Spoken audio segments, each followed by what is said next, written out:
Hi, I'm Janis. I'm Darren. And this is Event Horizon. Today, we're going to start off talking about the response we've had to our first podcast last week. Darren. Yes, it was a very positive response. We were both really happy with the response. More than anything, what I take away from that is that what interests us interests many other people as well. And that's exciting because it says that while we are facing some overwhelming, challenging circumstances, many people also resonate with the notion that this is also a potentially transformative moment, and that the things that we're following, the trends that we're tracking, not just in a way that to sort of be aware of what we're scared of, but just in terms of watching this unfolding of consciousness happening in the world, in our lives, and as a plurality, as a civilization, are really resonating with people. I also noticed a lot of people really resonated with the fact that we wanted to represent the masculine and the feminine in this podcast. Even when I reflected myself on our experience recording the first podcast and how that related to some of the conversations we've had. And I really liked the way that your way of communicating slightly does change the timbre of the overall communication. That does bring kind of a feminine quality to it that I think is really helpful and does make it somewhat distinct from point of convergence and liminal frames, which is exactly what I was hoping for. So my experience was that it was exactly what I was hoping for and more in some ways. And my sense from other people is that it was for them as well, and it resonated with them. And generally, people seem really excited about where we're going to go, which also means they resonated with the fact that this is an important moment, that they sense it as well. This is a common experience, not just unique to us. But what about you? What did you reflect on, and what did you hear from people? Yeah, I think I heard a lot of the same thing. It felt like people said we had hit a nerve in the sense that we're talking about they're curious. I mean, it was pretty high level. So I had a couple of people say they're really looking forward to this one, for example, where we start to get more concrete, and we were well. But the scope and the breadth and the tone was definitely intriguing. And the other thing that was consistent across all the feedback I got from friends was that they really liked the way you and I played on, that it felt organic and that it felt natural. And it's because it is organic and it is natural. So that was gratifying to hear, and something I hadn't expected to hear ahead of time. And personally, I mean, I got a lot. You're an experienced podcaster. I've been interviewed, but never been a podcaster. So mostly when I listened, I was listening to your smoothness, and I was thinking about all the things I want to do differently, to be perfectly honest. But I also left I've been waiting for today for several days. I'm like, I'm ready to start talking about, the stuff we're going to start with tonight. Yeah, and I was just going to say, one of the points to reflect on is that I'm really glad we spent a few months getting to know each other and developing this rapport, learning how each other communicates, developing our language. A big part of this is finding a common vocabulary so that when I say a certain word, you know what I mean by it, and vice versa. And sometimes we've had things we've had to work through in terms of how we might have a preference for one word over another, then we talk it through.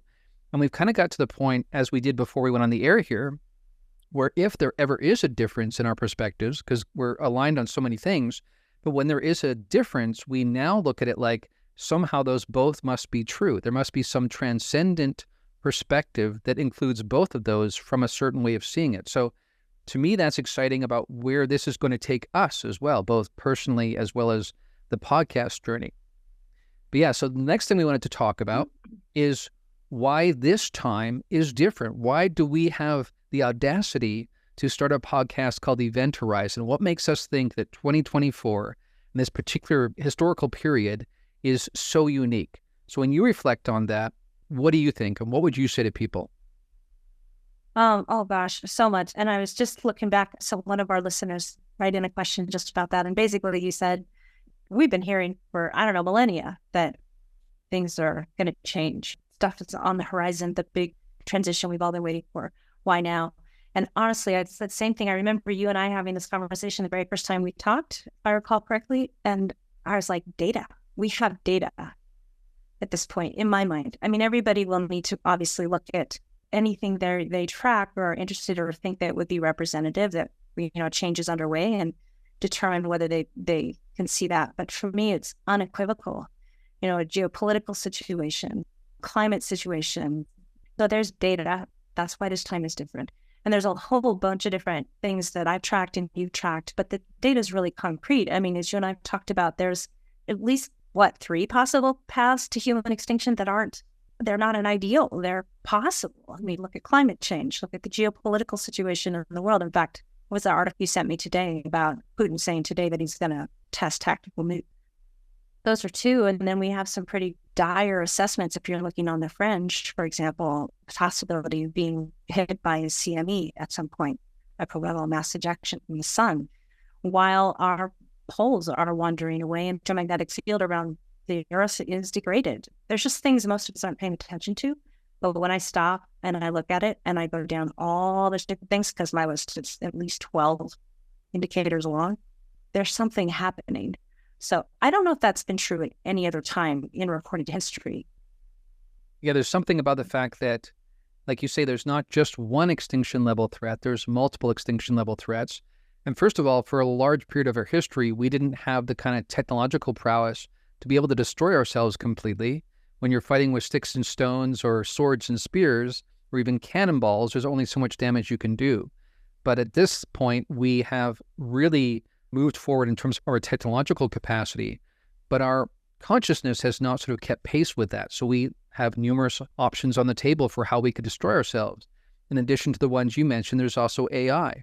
The fact that we have unleashed this thing into the world, and because of the fact that we tend to chase after technological innovation, we are not really stopping to have a tribal council and ask about what's the best way to use this that would benefit the entire tribe. Instead, we're racing against each other in trying to get there first, and that might create the very scenario that could be catastrophic. And somehow we know this, and we're still doing it. This is part of the collected insanity of this moment. So that really, I think, does lead us to believe that there is something really different about this time, that it feels almost like we were talking before about, like almost like a decoherence going on, like the glue that held the world together in a certain way is coming apart to some degree. And it's more of an energetic process that we are seeing reflected in these different movements that are potentially catastrophic. And again, what's strange about it is that we can all see it coming, but we don't seem to be able to change course. So we're on this runaway train, seeing what could be coming, and yet we're not stopping. And many people feel like they have this loss of agency, like I'm not the one running the train, so what can I do? Some people therefore just want to cover their eyes and not look. These are some of the energetic things that people are having to deal with all of this, in terms of not just the fact that this is going on, these multiple extinction level threats, but they don't feel like they have a lot of agency in it. So to me, that says, yes, this is absolutely a unique time. But we also, like we said last time, not to belabor this point, but the very fact that all of this energetic vortex is arising now also creates the possibility for a really transformative moment where those could come together in such a way that they create the pressure that pushes us in a new direction by necessity. And what we would say is, when we look back at history, it seems like that's how humanity does things. We don't do things in a wise way, thinking ahead, looking ahead, and making decisions. We often wait till we're at that crux moment where we have to make a change. Seems like that's what we're headed towards. But because it is so monumental this time and so unlike any other time in history, it also has within it the possibility of the greatest transformation we've ever seen. I'm so glad you brought that up, because you and I've talked about that, and I know your listeners know you pretty well, and not me so much. But one of the things about me is that I've studied humans my whole life. And the minute I got in here, because I arrived in the 60s to two very young parents who really had no business being parents at that time, and it was pretty chaotic. So I learned early about human limitation and human capacity and complexity of it, right? Like how we work, about trauma. And then I later went to work in all these intense issues, sexuality, suicide, self-injury. But part of what I did for the last 25 years was to study resilience, connectedness, mental health indicators, social emotional functioning, as well as a variety of, mental health indicators, suicidality, depression, anxiety stuff. So it's been impossible as a scholar in that area not to notice several things about sort of the human organism as a whole, because there's all these ways in which you can look at the body of the corpus of us as a society and measure our health. And, I'm sure there are people who might argue with me, but when I look at the combination of mental health trends, which have consistently, they definitely went uphill in the teens, and probably social media did have something to do with that, and the internet, for a variety of reasons. But we've been heading uphill in terms of the degradation of mental health. We've been increasing that trend for a long time. Low trend rates of loneliness. People aren't having sex anymore. Birth rates are going down across almost every country. Death rates are going up. We have aging populations. The infrastructures are aging. There's, people are talking about being foggy and they can't concentrate, and we're seeing rising dementia. All of these things that, for me, I look at all those and I go, we're not healthy. There's something happening here. But at the same time, and this is where we get back to that, like, it's not all darkness. And one of the, if it were, I don't think I'd be here with you talking about it. That would be just depressing as all hell. It's not how I spend my time. What keeps my attention is, like, there's so much else that's happening alongside all of this. And we both experienced it personally, and I know we can talk about that in a second, but tons of us are having new realizations, seeing the possibilities. And the fact is, we do have a lot of the technologies we need to meet the moment. We just got to shake them loose from the powers that have them, or invest in the creativity that's bubbling up from especially the younger generations. They can see where we need to go. So there's all sorts of possibility. And then the UAP stuff, which has all of this contained in it. So I'm going to bounce it to you at this point and ask you, what is it you look at that speaks to the transformative potential of this moment? It's a great question. And I think when I was reflecting, listening to you describe the downward trend in terms of mental health and all these other measures in terms of life expectancy, birth rates, those kinds of things, infrastructure, like you say, the degradation of the climate, ecosystem. We haven't even mentioned the number of species that have gone extinct just since the time of our parents' generation. Half of the species on the planet have gone extinct just in the last couple of generations. Yeah, it's a lot. And we actually feel like this is part of a process that we've been called to, that this moment is exactly the moment we were supposed to be in. So try to find that tension there, block that tension between feeling the overwhelm, again, not distracting yourself from it, not just trying to not feel your feelings. You want to feel it all, but then also find a way to see that you chose this experience to some degree, that you're here for a purpose and you have volition in that somehow. You have agency in that. And this has been part of the conversations we've had over the last few months. And people need to find that, can find that. And when you do find that, you look at it quite differently. So for me, that makes a big, big difference. I don't look around and feel like I'm a victim to circumstance. I feel like I'm part of the process, right? So in the same way you described it last time, we are not just going through a transformation. We are the transformation. Somehow the very alchemical process that's causing this decoherence that arrive in all those different metrics you just described also entail all the potential for this change, this really new way of being. And for me, when I really, really tune into it, I don't want to just stumble along like we've been going. I don't want the glue to just cling together enough that we get to the point where we're 90-year-olds and die. I want to live through a transformative moment, and I feel like I've been called to that. I feel like this moment is exactly where I'm supposed to be. So walking that line between feeling overwhelmed sometimes, but also feeling like there's nowhere else I should be, nowhere else I'd really want to be. That's a really interesting dichotomy to experience. What about for you when you think about that particular blend of experiences and elements? You and I were talking before we got on about, there is the sort of tangible nuts and bolts kind of magic story in the UAP story, and that will draw a lot of people to this topic. And it's good because it's real, everybody. It's real. There's a story. There's so much more than we know. And we are on the precipice of knowing a lot, assuming we don't extinguish ourselves. But it isn't all lost. So there is this interesting story in the UAP world. But I think one of the epiphanies I had recently, I was swimming and I was like, I don't want to feel like this part of myself that has been literally sort of magnetically pulled across the arc of time through many, many really challenging moments for things that, I'm like, why do I work so hard at anything, right? I work really hard. I have my whole life, lots of education and papers, and I don't know, and just thinking and trying to figure out and do right in relationships and do right in the world and have as much integrity as I can while balancing the complexity of this world.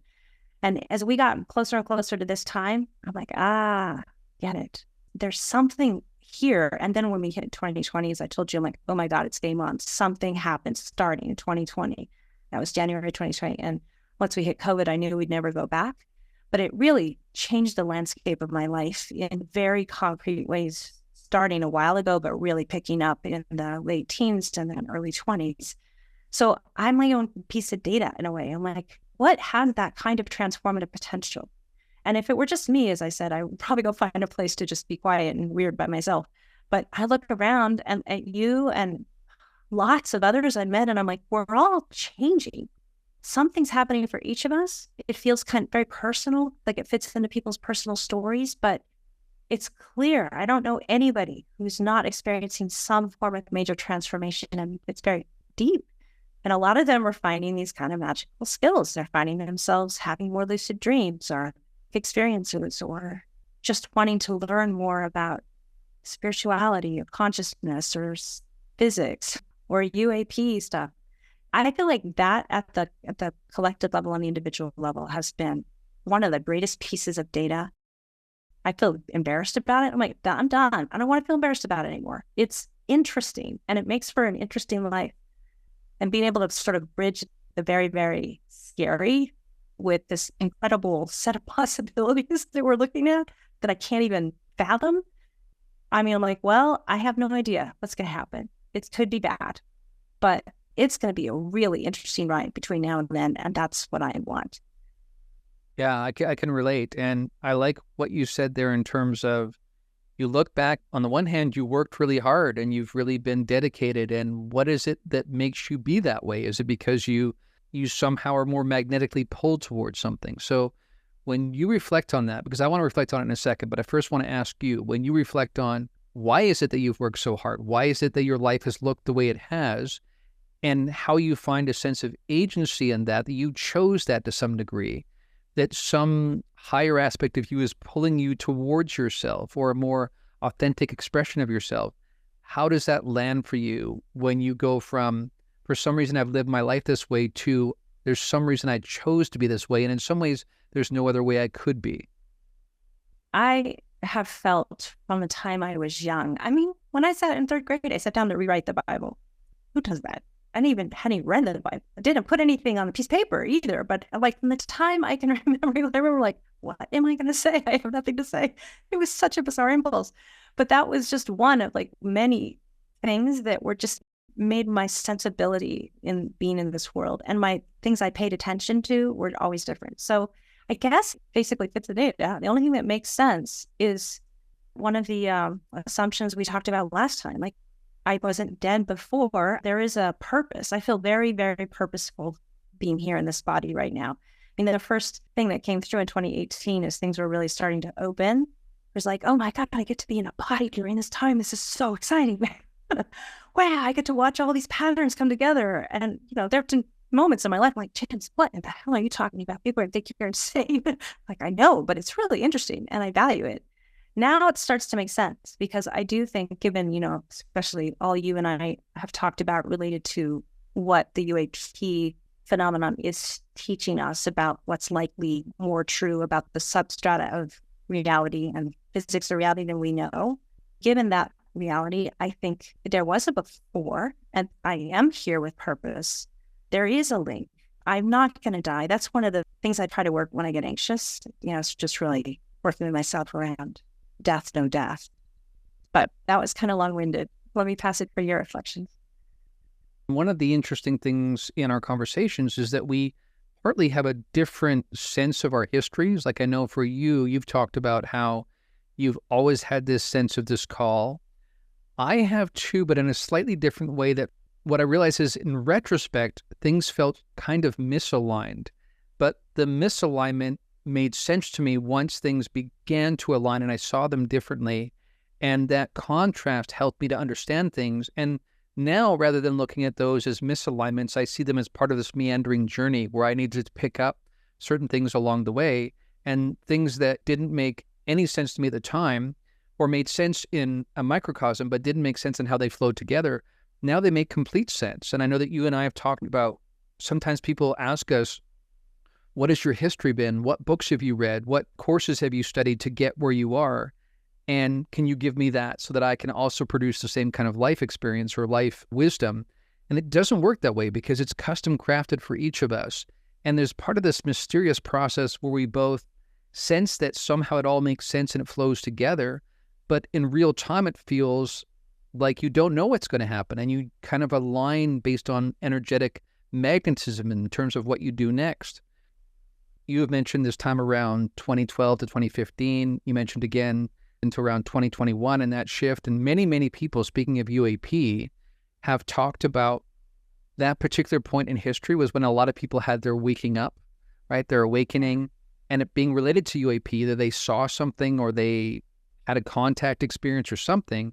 It's very interesting how the UAP phenomenon has become the mechanism by which this awakening has been delivered, which I think tells us, like you were hinting at, it's more about something in the substratum of reality and less about we're on planet Earth and they're an Alpha Centauri coming here. It's something about this deeper structure of reality coming into our midst and waking us up to something.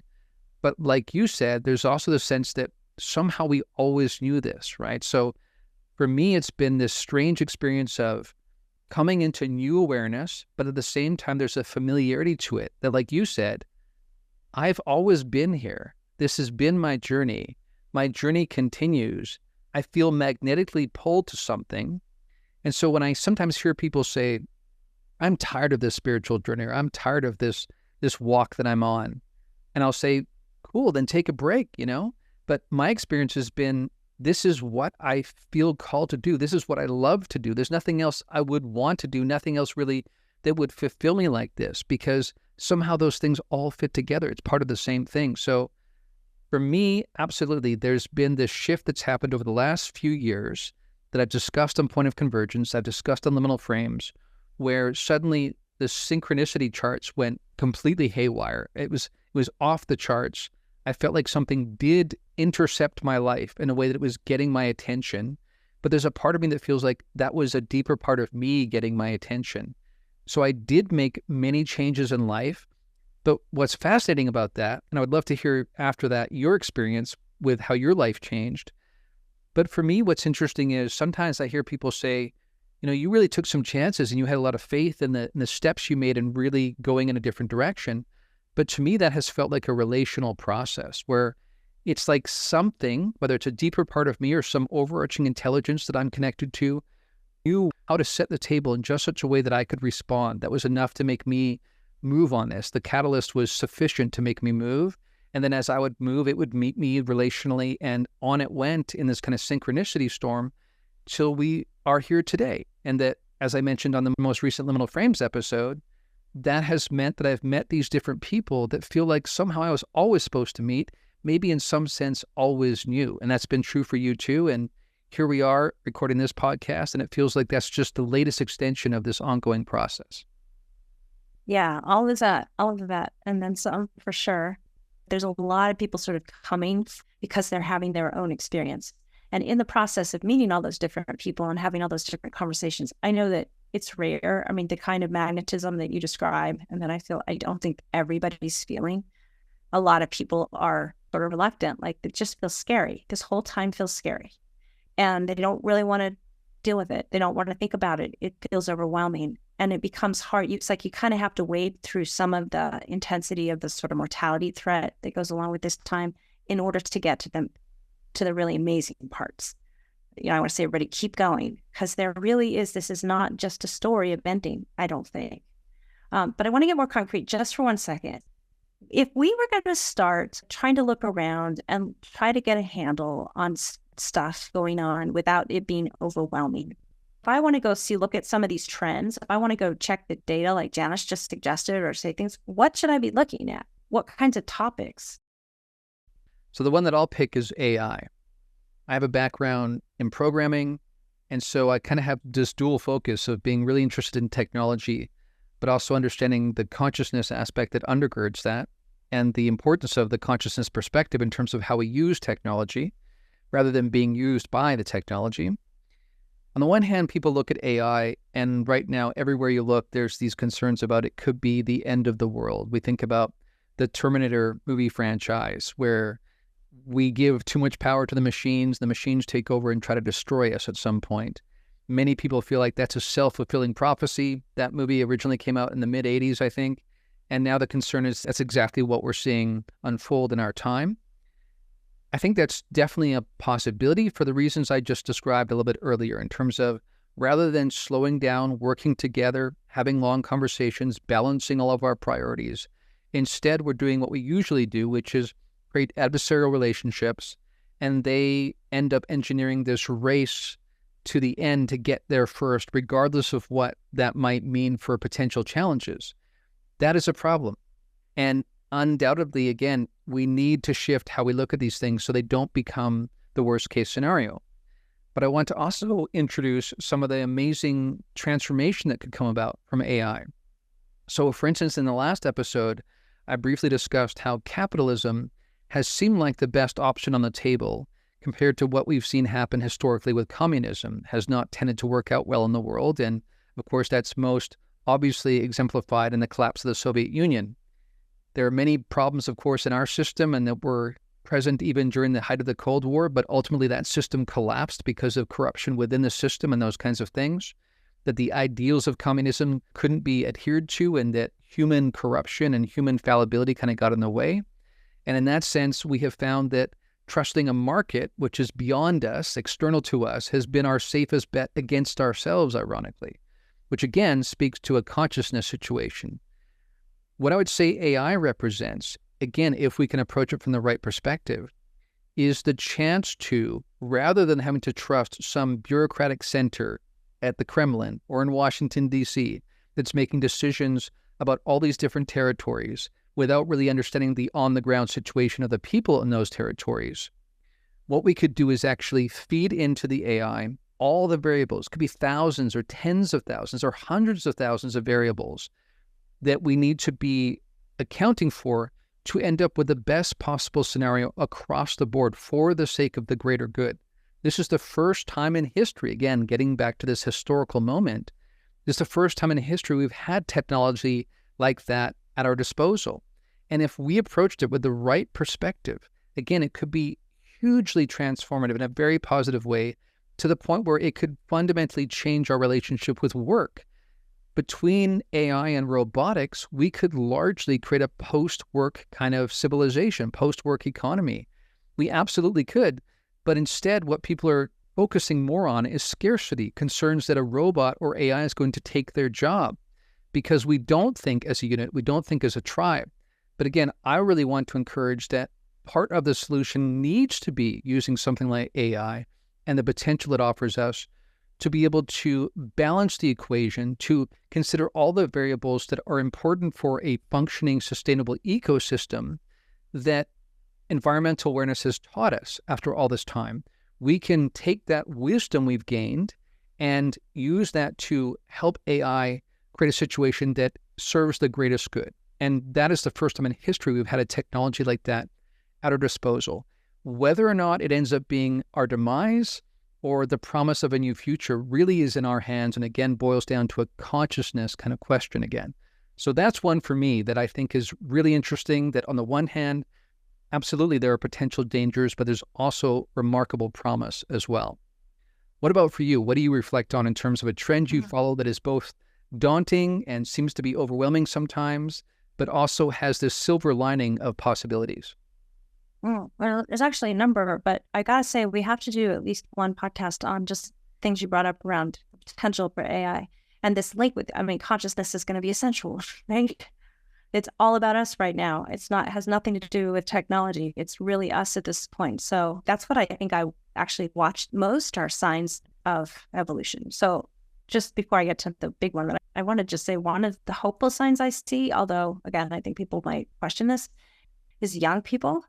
Our children are very perceptive.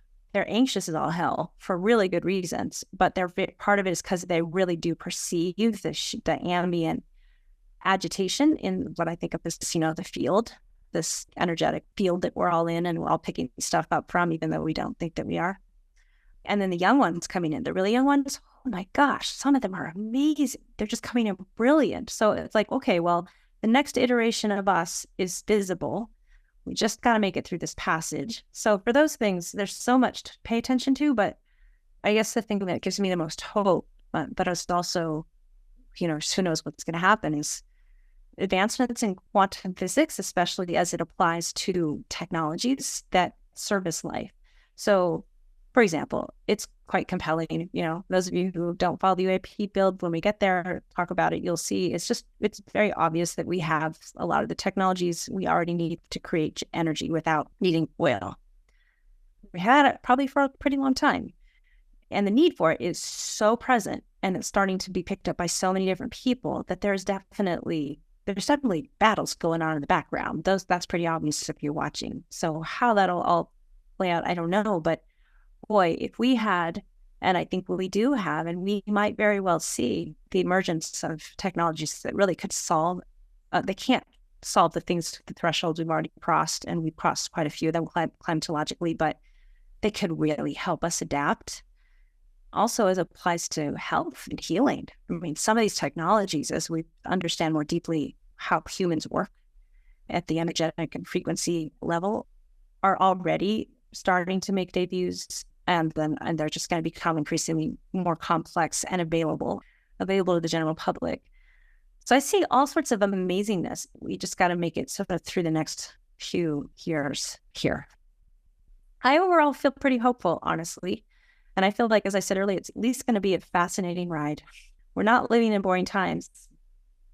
Absolutely. And it comes back to what I was saying in the beginning, that it's not an accident of history that we're here right now, that somehow we have to find the reason, we have to find the sense of agency, because it is available. Those things go hand in hand. That's one of the assumptions that Janis and I both operate under, is that we are never victims of history.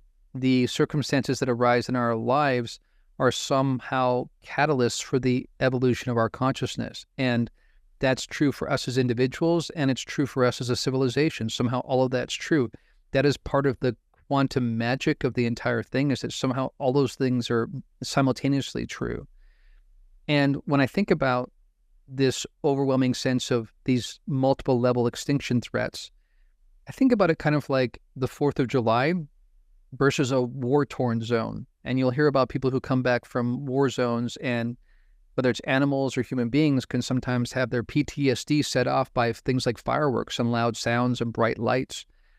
To some degree, we have to, I think, learn to metabolize and handle the intense energies around us that are something like that, and try to find a way to experience it as something more like the 4th of July and less like a war zone, in the sense that the intensity is large, the vibration is overwhelming, but partly what we want to do is learn to increase our capacity to hold that kind of energy and to perceive it as just energy. So one of the things I talk about in my class is that we experience things and we tend to group them in buckets that are negative or positive.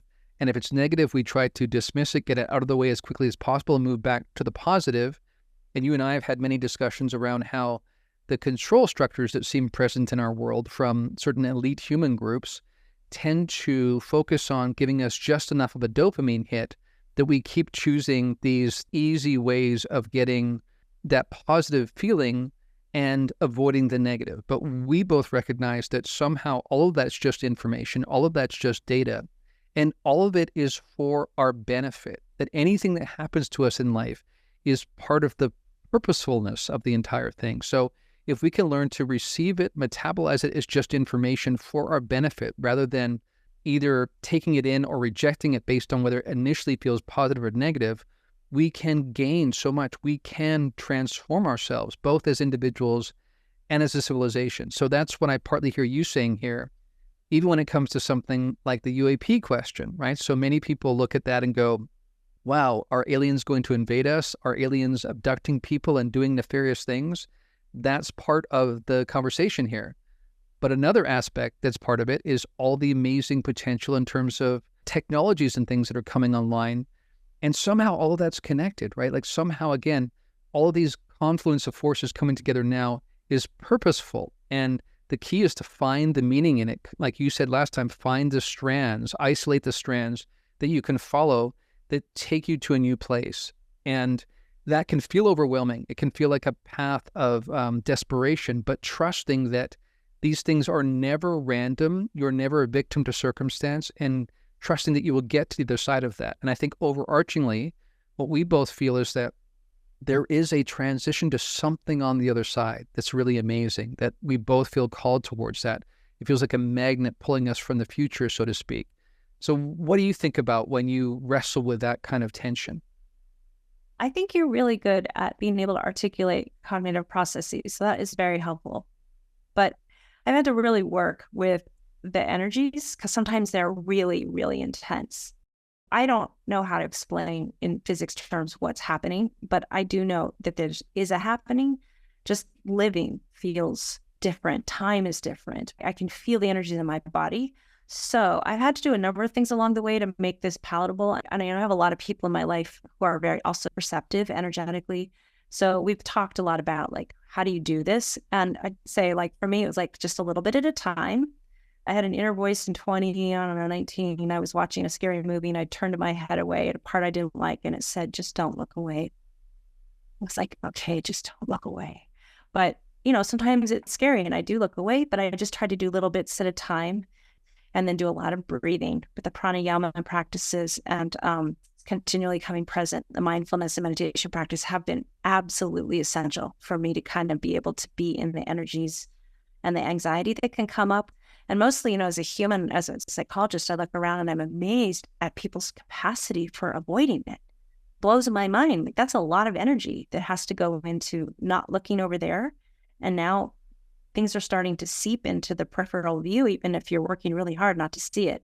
Something's going on and it's really multifaceted and it's really confusing, but there's not going to be any place to not see it at some point.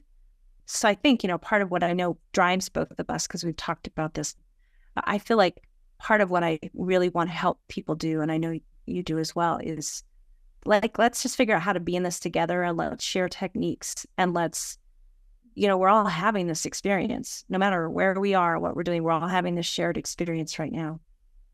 That helps me to know that I'm not alone. Like sometimes my life feels like it's careening out of some control. And I'm like, girlfriend, it is not just you. I mean, everybody I know is having some wild, crazy eye-opening experience. So that's helpful.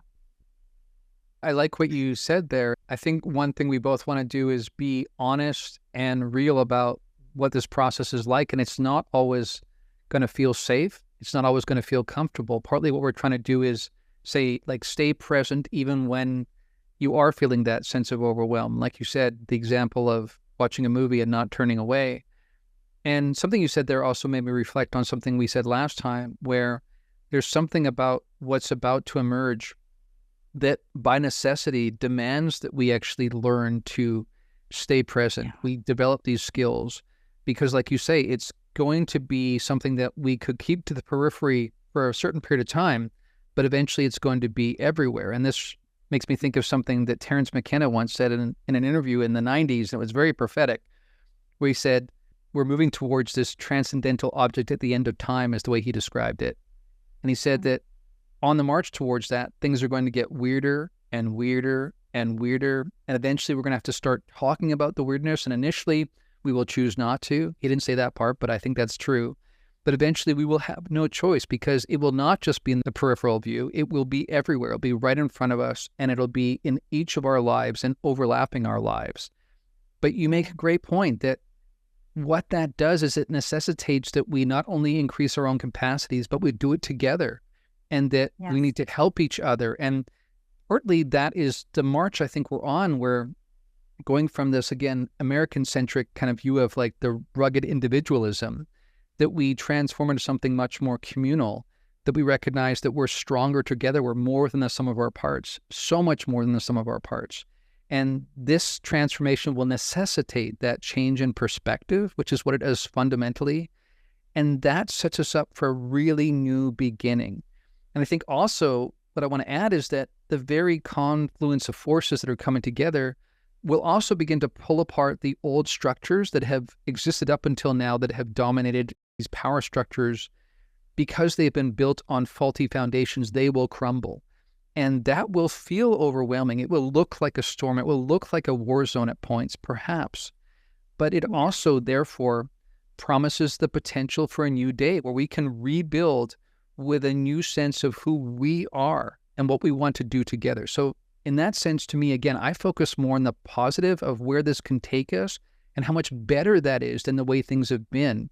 We have kind of been asleep a little bit about how dysfunctional things are. Like even when I reflect back on my previous decades of life, I realized that that misalignment that always felt slightly off, that I couldn't quite name, was more of an energetic sense. Now I feel pulled towards something that is aligning, that it feels like I'm actually getting an adjustment in an energetic level that feels really positive, and it's happening in the midst of these overwhelming circumstances. So again, to me, what that leaves me with is the journey is going to be tricky, but the journey is not accidental. We're not victims to it. And on the other side is the promise of something really, really different and positively different. So that is what pulls me forward. So speaking of trends that we follow, and something that we touched on in our last episode that we'll weave in and out of these different episodes, is gender, the masculine and the feminine playing together and each benefiting from the strengths of each of them. I know for you, Janis, this has been a trend that you've watched, a topic that you've watched, both in terms of how you've lived your life and what you've experienced as a woman walking through the world that's pretty patriarchal in a lot of ways. What have you noticed in terms of what is shifting, where things do need to shift? What do you pay attention to when you look at that larger trend when it comes to gender? Oh, good question. And I'm going to stay kind of high level because I know we're going to dedicate like probably multiple podcasts to this topic, and it'll, it's nuanced. But in terms of this context, I do pay attention to it because, first of all, I mean, one of my dominant ways of understanding what's happening on the planet and why it looks the way it looks, an overabundance of yang energy. It's like the masculine is just, it's got to give it a rest. It's like overproducing itself. And we need balancing with the feminine principle. And if you look across all these sort of, cultural stories about this time, and that's a whole other thing I track and that we talk about and that we'll talk about, there's something that matches this moment in almost every story from every culture and major religion in the world. And one of those pieces is that there will be a rise in the divine feminine as a way of balancing the masculine. So I've been looking for indicators of that. It's certainly, as I think we talked about last time, more female leadership, but this is fundamentally a very male-based system. There's a lot of hierarchies of values. So until that whole system is completely changed, it doesn't really matter what gender's in what role. It helps some because woman in a body is more likely to bring more feminine principle just because she's in a body. And we can all think of examples. Yeah, and I think about what you said there and the different religious messages around this. Even within the UFO phenomenon, we have the case of Chris Bledsoe, who famously encountered the lady. And one of the things that she said, one of the chief messages was that there needed to be a rise of the divine feminine.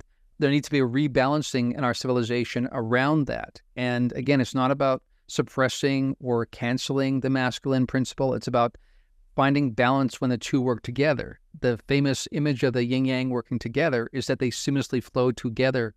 They're part of each other. And that's how you create kind of cosmic harmony. And absolutely, when you think about the message he received, it was that the world is going to face some really tumultuous times. And we are seeing that. And what's interesting is then he received those messages. That was years before COVID and things like that. But sure enough, the things that arose that you pointed to, that I remember noticing too, at the end of the teens going into the 2020s, looked exactly like those tumultuous times coming online. Both you have these kind of prophetic messages from a non-human intelligence or a non-conventionally human intelligence in terms of the lady, whatever she represents, but that message resonating for him and many, many people. And when you apply that to the actual real world situation, what you've lived through as a woman, even in being in some positions of power and authority and recognition in our society, you still recognizing some of the disharmony, some of the dysfunction in the system that is very heavily patriarchally focused. I think absolutely this is so key. And for me, I have found that in my life personally, I have benefited so much from experience with the feminine that it helped bring out parts of life that I was lacking. And when you talk there about the masculine kind of overproducing and not knowing how to stop producing, always transactional, always bringing things into fruition, I had the image of like a cancer cell that kind of works that way, right? It's something that gets completely out of alignment with the benefit of the whole, loses its sense of purpose within the global sort of scope, and just keeps reproducing itself to the point where it eventually kills the body. Now, of course, we need those elements. We need generative elements. We need to, like you say, bring things to fruition. But that, apart from balance and harmony and healing and pausing and those kinds of things, get completely out of whack. And so that same thing we see in cancer running amok in a body seems to be happening in our world too. And most importantly, we seem to have lost our ability, our capacity to recognize and diagnose the problem. So what do you feel about, and how hopeful are you in terms of when you look at the world, when you look at the things that are kind of going haywire, how hopeful are you that there are signs that a rebalancing is going to happen? Well, that is one of the areas where I'm not sure. We got a whole lot of alpha males with a whole lot of big weapons and a whole lot of fury. So this never ends well. None of us can think of any film or any story where this ends well. So I don't know what will happen in the places that it really needs to happen. But I'm going to go, this might be a bit of a political statement in some places, but after all of the research that I've done, and both, my personal life and my work life, and I don't know, my whole life. I started out as a sex educator. Like, it's just this idea of stuff around gender and sex and power and all this stuff has just been part of the landscape I've walked in for many years. I've come to conclude that I think the men of our society have been the most egregiously wounded. And I say that because I think that men really, I know a lot of men who really want to be, they want to have connection to that yin energy, and they seek it outside themselves mostly, right? But they need it inside.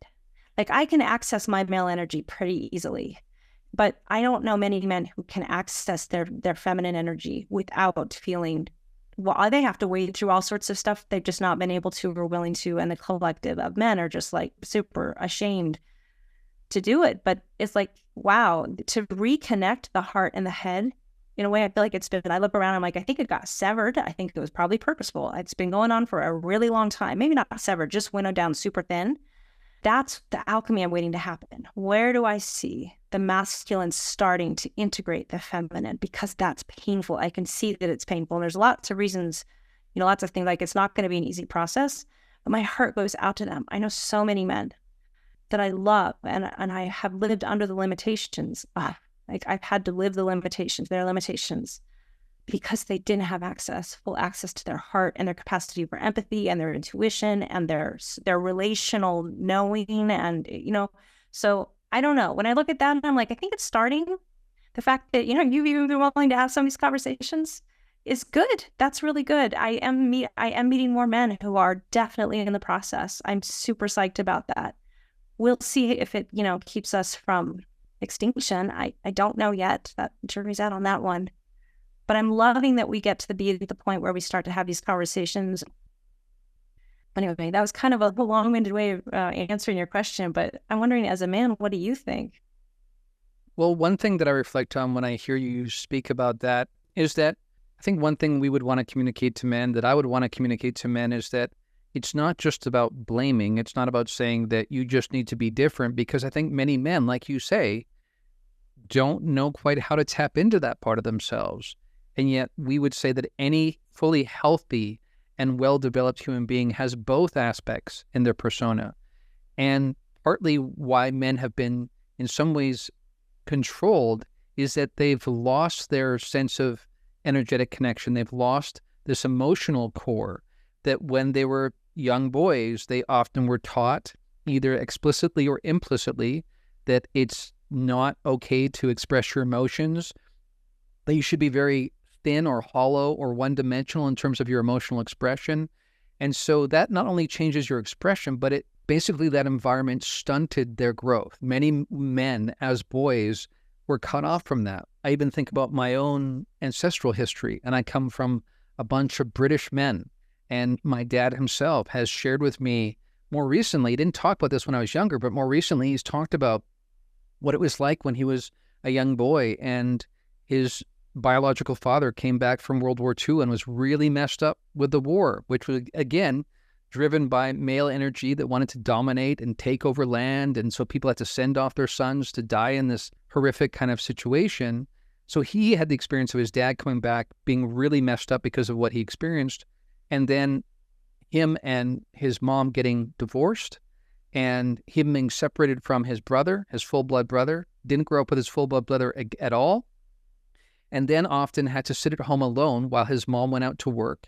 And he wasn't in kind of an emotionally enriching environment where he could learn to express his emotions. And so when I sometimes have conversations with him now, I sense that he's just beginning to explore these parts of himself that he didn't get a chance to explore back then. So this is something that has been unfortunate about men's history. So this is not about blaming men. It's about recognizing that whatever forces have put us in the scenario we're in have damaged men as much as they've damaged women. So it's about making men healthy. Again, it's about both sexes, both genders finding ways to manifest both the masculine and the feminine principle in healthy ways. And only when that happens will we become the world we need to be. And to your point, I just want to add, when you say that it looks pretty dire in terms of, are these power brokers that are driven by this masculine energy going to stop? Are they going to come to awareness? We don't know. Again, it may be that an excessive expression of that energy causes some sort of collapse or some sort of deterioration, that in the ashes of that, we regenerate. We don't know exactly what it's going to look like. The way the cosmos tends to work is that things eventually rebalance themselves. This is what life does at the micro and the macro, and we are part of that process in real time. And the more we can get in alignment with that and live from those principles, the closer we will be to that future. Oh my gosh, yes. I mean, I think we are collectively coming to a point of where the idea of sending children off to war, no way, just no. Think about what men have to do and boys have to do. Boys, really, in order to become that, somebody who could kill, it's violently awful to experience. And I think, what are we doing? No, it's not just an idea, like we're living it. And I think that's part of the energetic momentum I was talking about earlier. The fact that we're having this conversation, the fact that your father is starting now. I mean, most men I know were in his generation died without even beginning that process. The fact that he feels like he can, wow, that does say something about where we're at, right? It really does. I think we are in motion. It is happening. And to any men listening, I would just say, I know this is really hard. I feel like what men are being asked to do right now, if you incarnated, from my perspective, in a male body, you took on, and you're listening to this podcast, you're one of those guys who took on a lot to help us balance this. And it is not easy to be a man at this moment. I know, I can feel it. I know it, but it's so worth it. It's so worth it. This journey does take courage. It's just that what you open into as things start to blend, as those energies sort of come back into balance inside each of us, is so worthwhile. One of the feminine principles I think that is so necessary in this time for all of us is the feminine naturally tends to know how to connect. We tend to and befriend. When we're stressed, we don't tend to isolate like men do. We tend to reach out. And that is exactly what needs to happen in this moment for humanity to make this passage, right? So it's like that's part of the feminine principle that needs to be incorporated everywhere. And I know a dozen men, easy, who would really welcome that. Some of them don't really know how to make it happen and how to be comfortable with it. But you know, I know that there's a lot of guys who are ready. So I'm very excited about being a part of that process. Right. And in light of this particular part of the conversation around gender and these energies, I'm sure for a lot of people, this is triggering to some degree, both men and women who reflect on their experience and feel like a lot of negative reactions are rising in their body. We just want to say again, along the lines of what we said at the beginning, learn to sit with that energy, learn to be with it. Don't distract yourself. Don't turn away. There's promise there. There's the potential for transformation there. We'll continue to have this conversation. Again, it's not about anybody being at fault. It's about recognizing how we can come together, how we can both benefit from both the masculine and the feminine principle working together. We will all be better for it. We will be more harmoniously moving forward as a civilization. I have 3 quick things to add. 1, women have their own work. Don't feel like guys are just doing the work. Women have got their own work. It's just different. We'll talk about that another time. 2, Pema Chodron talks about the 3 breath rule, which I love. If it's hard, just breathe next to it. 3 full breaths. Don't talk to it. Don't talk about it. Don't think, just sit there with it.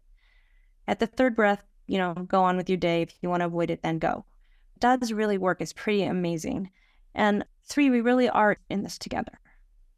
This is an us thing. And it's happening to every one of us. Nobody did anything wrong. It's just we're like, now how do we get out of this pickle collectively? And exactly. And that's why I would, again, bring us back to something we said at the beginning, is that it's the very pressures that we're feeling that carry the possibility for transformation, that it, again, necessitates that.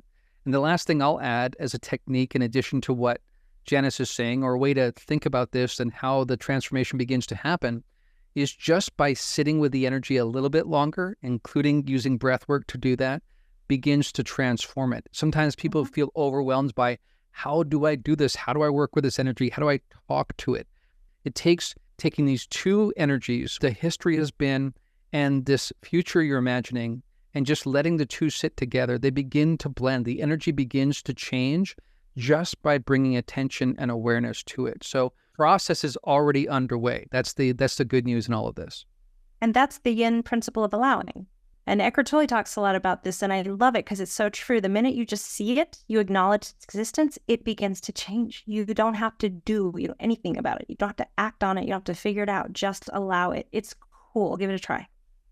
And you don't have to stay forever. Just, a little bit longer, just as Darren just said, a little bit longer than usual. Absolutely. Totally agreed. And again, I think we're already exemplifying in some of what we discussed today, how the very pressures also present the possibilities and even the way forward. That's what's involved here. Yeah. And actually, you just made me think, like, perfect timing, right? Because for next week, we're going to be talking a little bit about the nature of reality or how to view reality in a slightly different way. But I think my pet theory, I don't know that I could ever prove it or we'll see, but my pet theory is that part of the reason things are decohering, they're deconstructing, is because we, the collective, are withdrawing our attention from them. We don't want it anymore. We want to create something different. We're yearning for something different, and like deep in our souls, we want a world that supports life and supports the expression of life. There's a lot of things we want. So it is the result, I think, of that yearning, that wanting, that may, we're going to talk, quantum, may actually be contributing to where we are. And the opportunity then becomes, well, what else do we want to see there? What else do we want to create in there? And yeah, I think we talked about this last time. So maybe think about it, and you're sitting at the light. Throw something in the pot of where we want to go, and let's see if that'll shift the landscape of reality. And next time we'll talk about different ways to think about that fabric of reality that might be a little more permeable and a little less fixed than it has made out to be. And that's going to do it for this particular edition. We hope you'll tune in again in 2 weeks' time for another edition of Event Horizon.